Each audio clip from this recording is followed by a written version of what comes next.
First, I got some housekeeping stuff to get out of the way this morning, just so everybody will kind of be on the same page what's going on.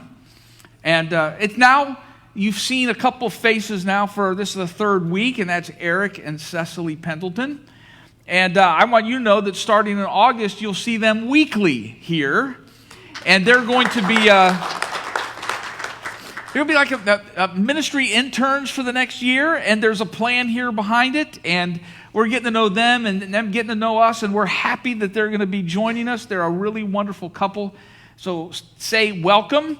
And because as the Ottingers will be leaving, they'll be coming in, and they're kind of here to see this transition, get to know us and what's going on. And so we're sad that Tim and Libby are going to Scotland. But we're also thrilled that the Pendletons will be joining us, and I wanted to let you know what's going on so you'll be aware over the next weeks and months.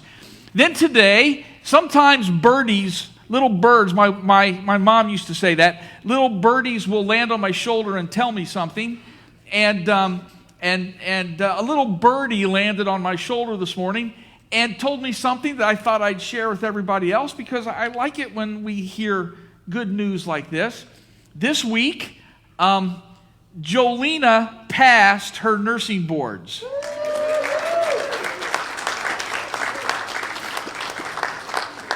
Which I knew she would. She was nervous about it, and she would never say it, but I'm thankful the birdie told me so I could embarrass her like this, publicly like this.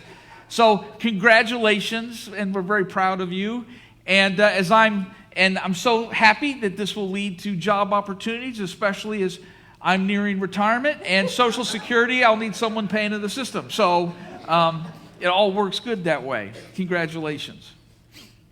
Some of you know I was not supposed to preach today until about 6:45 this morning. And found out that, guess what? I am preaching this morning because of pink eye or some other thing like that. And so... It does not have pink eye. I got that text too, but that's why I was told this morning that I was now all of a sudden up. So I am very much the B team this morning. And so I'm dressed like this because one of the things we do in the summer is we celebrate freedom. Just 2 weeks ago we did that.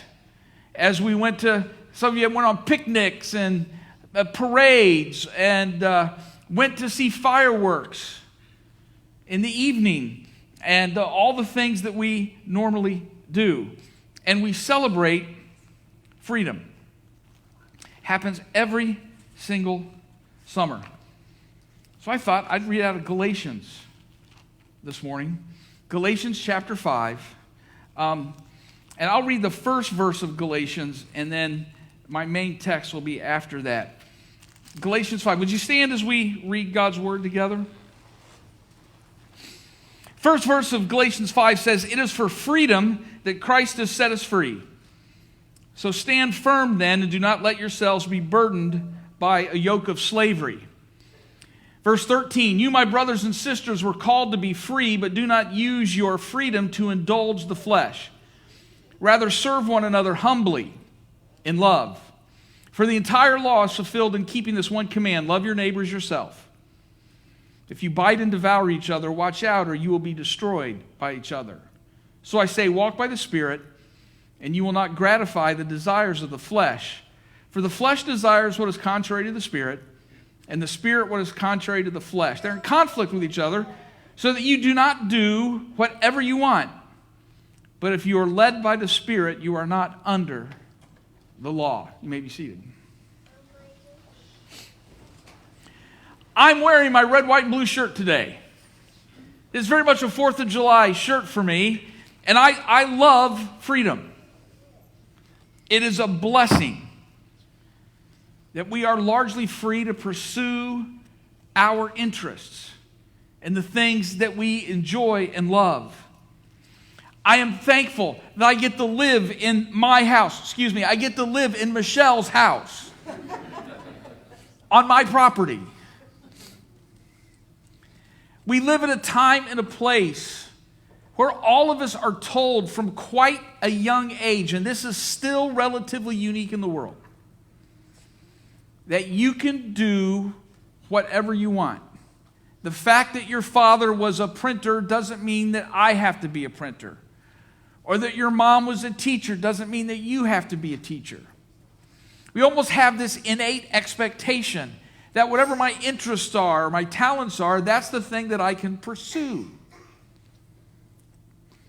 I'm thankful I live in a time and a place where my labor, my worth, my status as an individual is not determined by a tyrant or a government or a bureaucrat or some despot. And we should always be very much on guard against people trying to gain that power. Some of you, a couple years ago, were a little on edge with me. I'll say this one thing again. I'm sorry.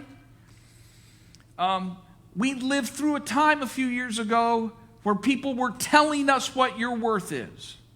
You were being categorized as you're essential, you're not essential. You're important, you're not important. And I said then it's going to take a couple decades to unwind that. And we are still in the middle of unwinding that. If you ask me how, ask me after church. I'll talk for 10 minutes. Collectively, I think our guard is down. There's always someone out there that's going to try to tell you what your value is. And tell you you are not that important and you're not that valuable and who you are is not important. What I hope we have all learned, I pray that we all have learned, is every single person is essential and vital. Every single job is essential and vital. You are unique. There are things that only you can do. But I think collectively our guard is down. And too often we let other people tell us what we're worth. How often have you met a friend? And I bet all of you have a friend. It might even be a sibling, a neighbor, who was still living out the unfortunate reality. They're trying to get out from under a shadow that was determined when they were young, when friends, when other people, a boyfriend, a girlfriend, an earlier spouse, a parent, told them that they'll never amount to anything, or you're not worth anything. We have forgotten, I think, in some very important instances, what freedom is. We have in our mind that freedom means no restraints. I can do whatever I want, whenever I want it. I can drive a blue car, live in a pink house, color my hair purple. You can't tell me what to do. Freedom, that's what it is. And I think what we've forgotten, I'm going back 250 years. Freedom does not mean no restraints at all. Freedom means that I have the self-determination to govern myself. I want to say that again. Freedom meant that we should have the ability to govern ourselves. That's different than I can do whatever I want, whenever I want it, regardless of who's around me. If we fail to govern ourselves, there is no freedom. Paul understood this in Galatians. That's why Paul was writing what he did in chapter 5. When he gets down and he says, do not use your freedom to indulge the sinful nature. Rather, serve one another in love. Here's what I think we've forgotten. Freedom is one side of the coin. If you flip over to the back side of the coin, what's on the back side of the freedom coin? Responsibility. And I think culturally we have forgotten about the responsibility part of freedom. Because without the responsibility part, freedom doesn't work on a collective level or on an individual level. And we've abandoned this idea, and it's a problem. What do you mean? Let me kind of go through a list of some things. We have a lot of people that want the benefits of a job, but don't want to work. We want to be able to buy or get what we want, but we don't want to have to save and plan and delay our purchase. So we'll go massively in debt to be sure we get exactly what we want whenever we want it. And say what you want when you've bought the thing you really want, and now you are really locked into the next 22 years of payments you can't afford. You're many things, but you're not free. We want the relationship,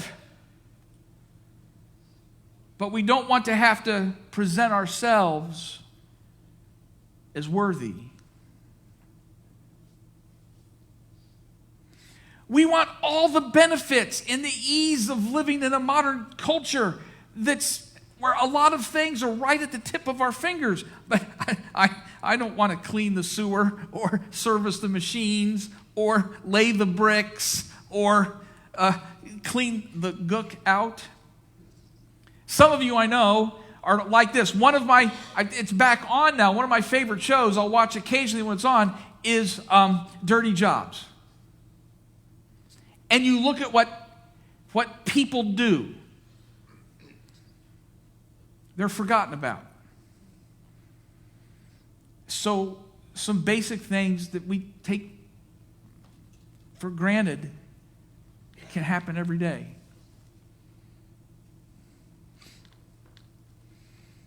See, without responsibility, freedom quickly breaks down. I want the freedom to pursue a vocation of my choosing, and I want all the benefits of that. But the hours of study, buying books, having to read them, and showing up on time? Oh, I don't have to show up on time. I'm smart. People should just naturally get that I'm smart.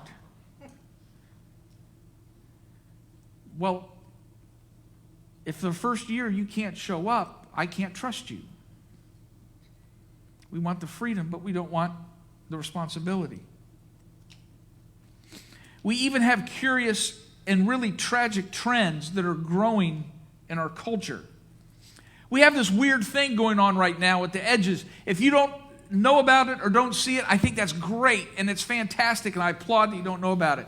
There's a couple big trends going on. On the one side, we have this movement going on where men are saying, we don't need women. We're going our own way. We don't need to be entangled with all that women stuff. And we have women who claim, I don't need any man. Really? Let's start with the men. Interesting how you just kind of popped here out of vapor and not because of a mother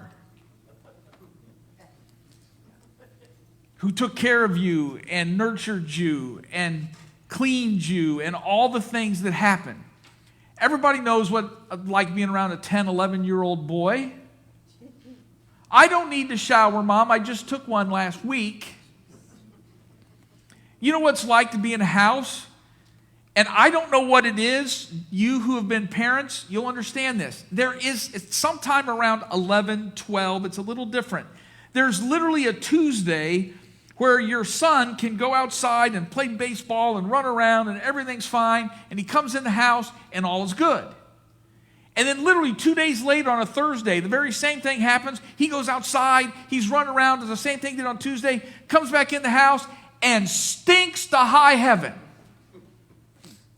There's that day. And that's where you got to introduce them to all kinds of stuff. Soap and deodorant and shampoo. And look at this. And if you don't use this, you're not allowed to sleep in your bed. And you have all these rules. And then they went to school. And there were teachers. And there are caregivers. And there are nurses. And technicians, and there are people all along the way that make life possible.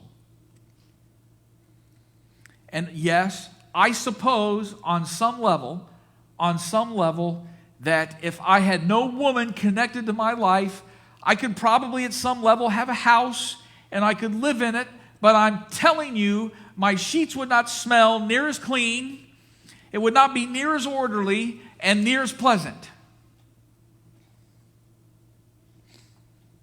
And then we have in our culture the some who are saying, I don't ever need a man. The women who say, I don't even need a man. There's nothing I need a man for, even as they go to work in a building that was probably 99% built by bricklayers and plumbers and people who went underground and got really, really dirty, and people who, again, go in and clean the sewers and all those things. What we have forgotten is we have a really, really deep, not only need for each other, but we have a deep responsibility for each other. Part of freedom is I don't live however I want to live. It's with a deep awareness of who's around me, because it tends to make life better. In our freedom, sometimes we forget what really has value.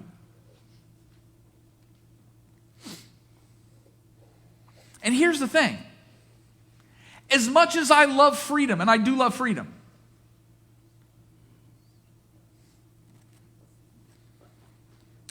the blessings in life really do not flow as much from the freedom as from the responsibility that comes with the freedom. See, without responsibility, there is no freedom. If I'm not responsible for anything, that means someone else has that responsibility. My parents have that responsibility. A government has that responsibility. A tyrant has that responsibility. Satan has that responsibility.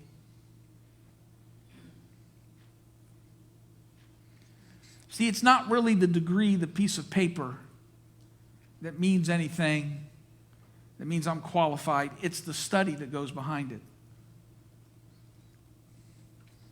We've all met, I'll talk about part of my area. We've all met the absent-minded professor who can go on for hours about his field but can't find his car in a parking lot.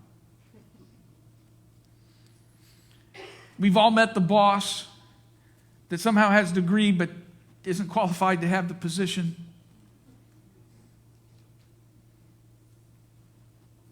It's not the fact that somehow I have a child, but it's the hours that went into the relationship. It's not in our world, it's not the wedding, it's not the venue, it's not all the bells and whistles, but it is the life that's built together that has value. It's not in going to the church, but in being the church. The investment in each other, the investment in this eternal life that Jesus gives. See, we sometimes are still, even in our songs, we think freedom from all the bad things. Yay! But we're granted freedom so that we can love and serve and be reconciled to people. A few years ago, this has been about 5-6 years. It had to be 6 years ago now. And I quite innocently wandered across. So my dad, after leaving the family, he got married to this very younger woman that lasted 9 years. And all of a sudden, at age like 15 or 16, all of a sudden, one day I went to his house and she wasn't there. And so fast forward like 30 some years, and I just happened to, trust me, I just found her email, and I sent a quick email, and I said, wow, I don't know how many years it's been. I just said, I just wandered across your email. I'm just saying hello. Hope the years have been good. That's all I did. 30 seconds later, I got a response. And it started a couple conversations. And now it turns out, very much later in this lady's life, she's once again part of the church. She goes to Presbyterian church in Indiana. Go a couple months later, and she called and said, I've talked to our pastor, and we want to know if you'd come and preach at our church.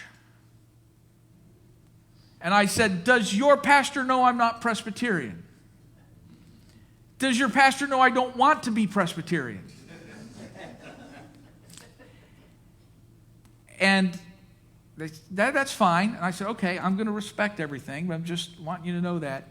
And I went on, it was the Sunday after Easter, I went to Indiana about 7 years ago and preached in the Presbyterian church of the woman that my dad left my mother for. There you go. How's that for a story? And someone said, why would you do that? And I said, what do you think Paul means when he talks about ministry of reconciliation? See, we're granted freedom so we can do things unentangled from the things that want to hold a lot of people down. We've forgotten where the value really resides. The value is in the marriage. The value is in the relationship with the kids. The value is really not the big vacation, but everyday life. Freedom without responsibility inevitably leads right back to slavery. Every single time. If we do not govern ourselves, anarchy is always the result. And then someone's going to have to come in to restore order.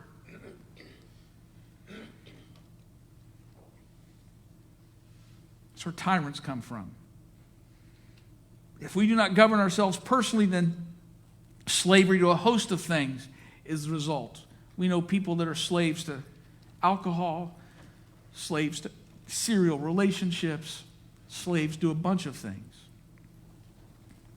Culturally, we live backwards in a lot of ways. I mean, we're so lost, we are completely 180 degrees backwards from where we should be. We view marriage as the loss of freedom. Ha ha! You're done now, buddy. The old ball and chain. You've heard the jokes. We view work as an unfortunate reality.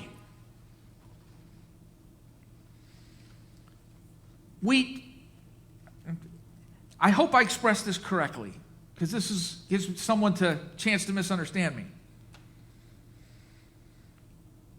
We view the child that might be the result of premarital sex, we view the child as the biggest problem.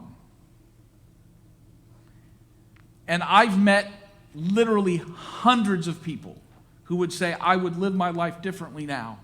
Oh, I would never do that again. I learned my lesson. But she has been my biggest blessing. We treat that child as something to be gotten rid of because we don't understand freedom, because we have it backwards. We flee from responsibility, but that's where the good resides.